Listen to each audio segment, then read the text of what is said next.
ส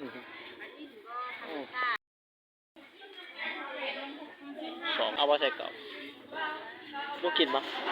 เอาปะไม่อยู่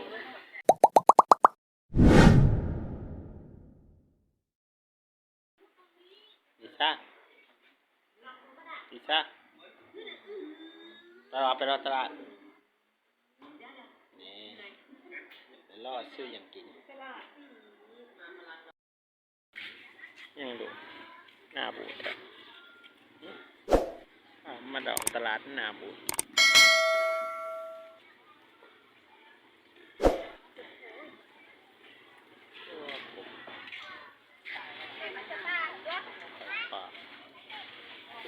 ไม้แล้วขายบอลเท่าไหร่ดึกนะโอ้ผมตรงนี้บอลบานบอลรอกัน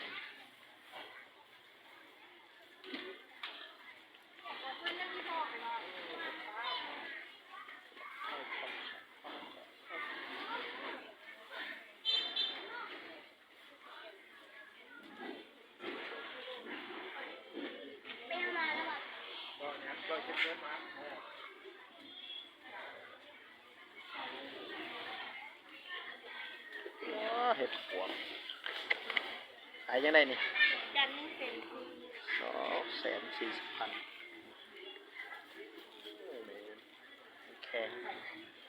แล้วก็เตือน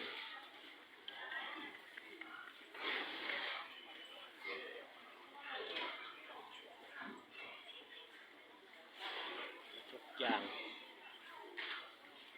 หวง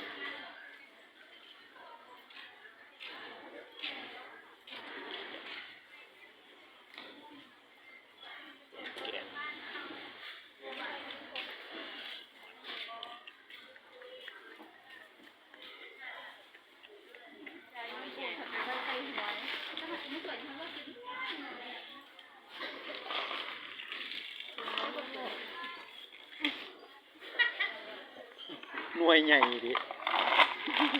โลเลย140,000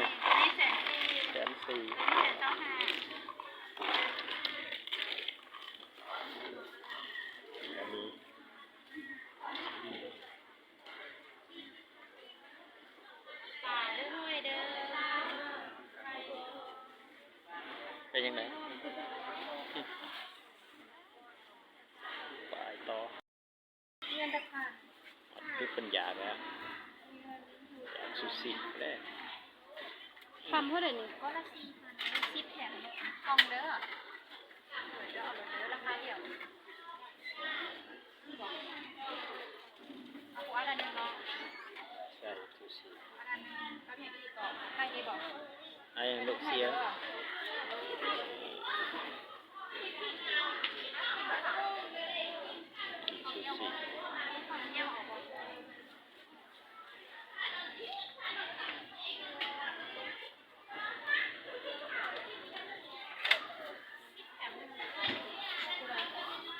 พอแล้วบอกเอาอีกทีตัวเป็นหนักนะนี่ปลาแซลมอนเนี่ยบ่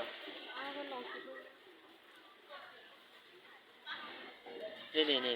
ตัวมีสาหร่ายด้วย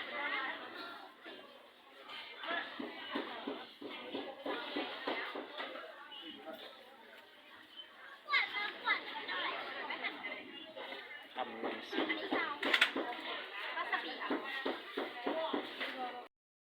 ต่อยำใส่กรอบ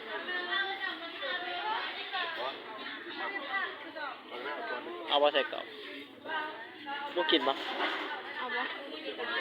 ไม่อยู่กินหน้าหมูอย่างเดียว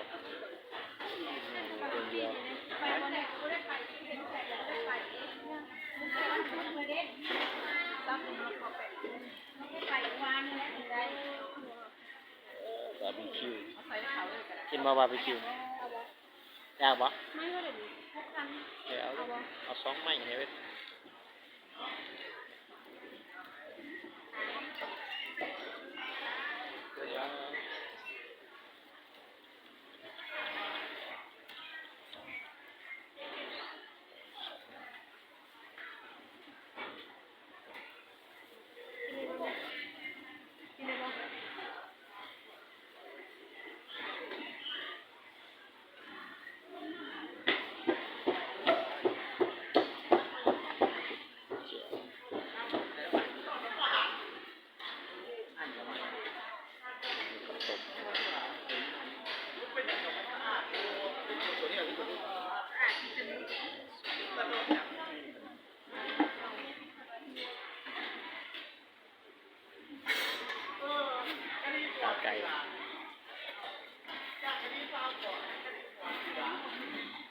ตัวอย่าง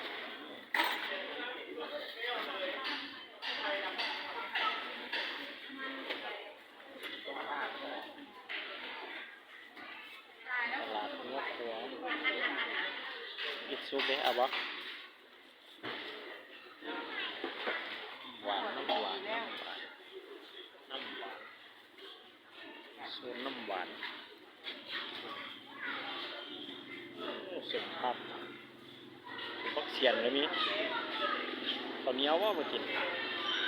เอาวะกระเพาะวะ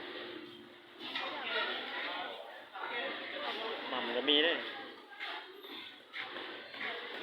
อ๋อหม่ำก็มีขายเท่าไหร่ปะ5,000ขายปะ ขายเท่าไหร่นี่ขายเท่าไหร่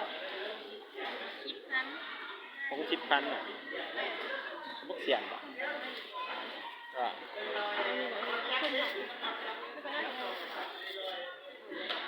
เนี่ย เอาบ่ ตัวนี้วะเดี๋ยวเอาตัวนี้ก็ได้ครับได้ละหม่ำหม่ำหม่ำปลาหน่อยวะสมปลาหน่อย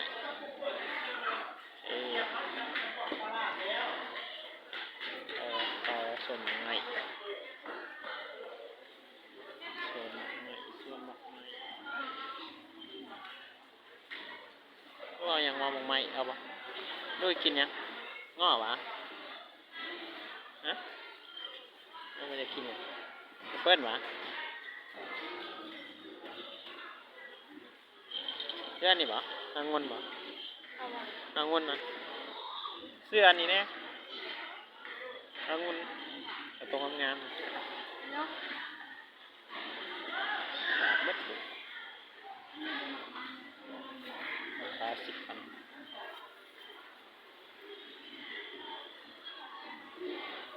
ดอกไอ้ตองคือจะ ขาย แซ่บ ที่ไหน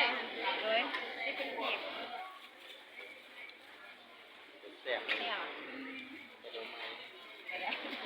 อันนี้เป็น นอนเนี่ย อ้อมมัน นอนเนี่ยก่อนมันนอนเด้อ อ้อมบอลอ้อมขี้เด็กโอ้ อ ดับ อมกิเล็ก ลาบปลากันนี่เราจะเอา10,000นะก้อยอย่าง เพราะว่า ก้อยอย่าง หอย หอย แมน โอ้คนละว่าก้อยหนังก้อยห หนั อง ย น้ โอเคก้อยหนังใส่หอยโอ้โห ำบ้านนา หมูสมองปลานกมาถึงใหม่ตัวนี้ไข่ปลาว่าปะ2 อย่าง5,000เดี๋ยวมาเข้า เธอ2 อย่าง5,000ยังดีเด้อ2 อย่าง5,000เด้อผมมาใส่ภายใน สองอย่าง5,000ตัว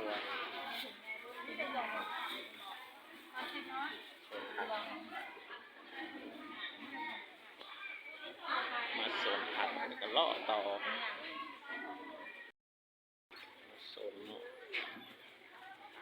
อย่างว่าขาวก็จะมาเป็นซาบ่มาที่ถึงก็ทำซาเด้อ เขียดก็มีครับเขียดก็มีปัดซิวปัดแก้วนี่จีรอได้ไว้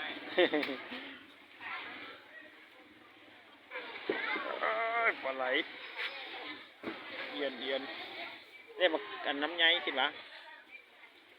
หน่วยใหญ่แต่ลำใหญ่โลเท่าไหร่นี่18,000เอาโลนึงตัวมันหล่นอยู่เทียมก็ได้ต้น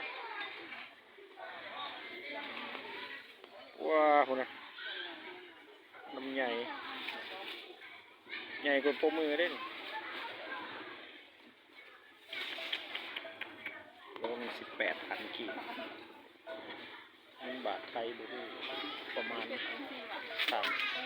เขาจะปลูกใส่ขี้กล้วยขี้ 20 กว่าบาทได้30 บาทประมาณ